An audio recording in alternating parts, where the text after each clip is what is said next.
Hello everyone, in today's video I have something very interesting for us to take a look at. Over here is my 13-inch mid-2009 MacBook. It has a 2.1 GHz Intel Core 2 Duo, 2 gigs 800 MHz DDR2 RAM, NVIDIA GeForce 9400M graphics card, and a 160 gig 5400 RPM mechanical spinning hard drive. How I got my hands on this beautiful machine was my neighbor went to a yard sale and saw a heap of these MacBooks in a box for 20 bucks a piece, and there were 20 MacBooks in the box. He said if I fixed them up for him, I could keep one. Turns out all the machines needed was an operating system, so I installed Snow Leopard on all of them, but on mine I upgraded it to Lion, then El Capitan, and then Catalina using the DOS Dude 1 patcher. Now I have made some improvements to this computer. First thing I did was swap out the 2 gigs of RAM for 4 gigs, making the machine much faster. After that, I replaced the degraded Apple battery for an aftermarket battery. Unfortunately, genuine batteries for this model MacBook are no longer made or are in desperate need of replacement. The final thing I did was swap out the 160 gig hard drive for a 1TB Western Digital green SSD.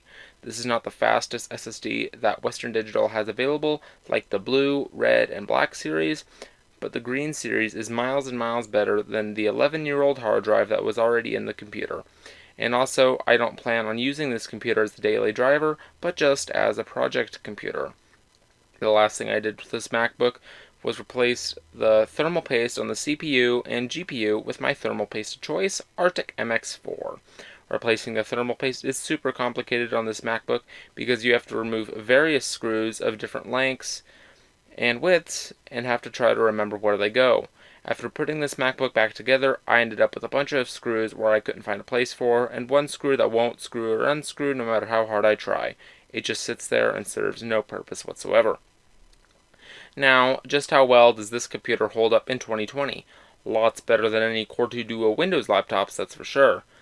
It can run the latest version of Mac OS, albeit unofficially, which means it can run the latest versions of most programs like Chrome and Microsoft Office. Speaking of Office, let's talk about the keyboard and trackpad. The keyboard is the best laptop keyboard I have ever typed on. In fact, I typed the script for this video in Word on the MacBook. The only fault I could see with the keyboard is the fact that it isn't backlit, which some may call a luxury, I call a necessity. I typed this script in my bed, late at night in the dark, so I constantly typed in the wrong character. The trackpad, on the other hand, is mediocre at best, but it does the job, but it really isn't anything to write home about. Next, let's talk about the screen. I'll just throw it out there, it really sucks. It's a 1280 by 800 TN panel. The viewing angles are an absolute mess, colors are incredibly washed out, and for me, a bit too small. At least by today's standards. Now, let's talk about one more thing about the hardware, the build. It certainly feels plasticky, but not super cheap though. It's a very nice plastic, but at the end of the day, plastic is plastic. Apple is the only company I know who can perfect a plastic computer or phone, with the exception of the iPhone 5C. Oof. Now that we've covered the hardware, let's talk about the software.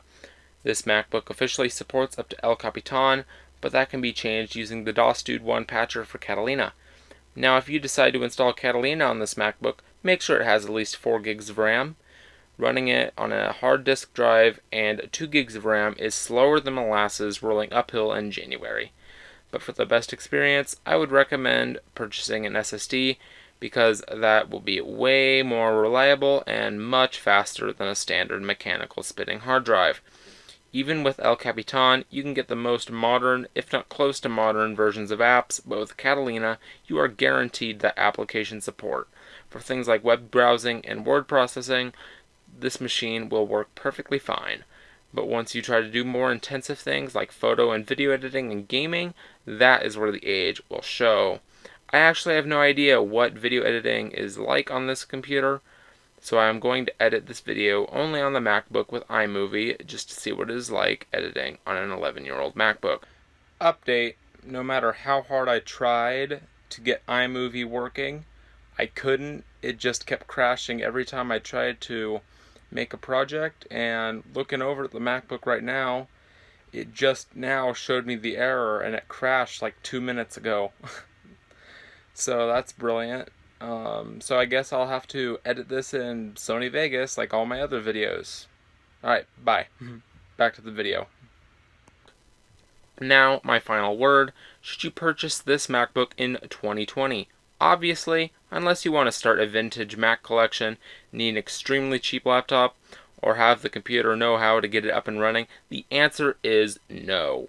However, if you already have one of these MacBooks lying around in your closet, there's still another year or two of life that can be taken out of the MacBook just as long as you install the DOS Dude 1 patch for the latest version, which currently is Catalina, even though Big Sur is out right now, but only in beta form. If you have one of these MacBooks lying around and you have a kid who wants a computer, just install El Capitan on it and your kid will most likely be happy as a clam. This computer also works well for a school laptop since it has a great keyboard and does web browsing fairly well. Thank you so much for making it to the end of this video. If you are hearing this, you are awesome for making it this far. Sorry I haven't been uploading hardly at all lately. I have been busy and that is likely to continue. Once again, thank you for watching. Comment, like, and subscribe. And in the meantime, stay awesome and stay safe. Talk to you later. Bye.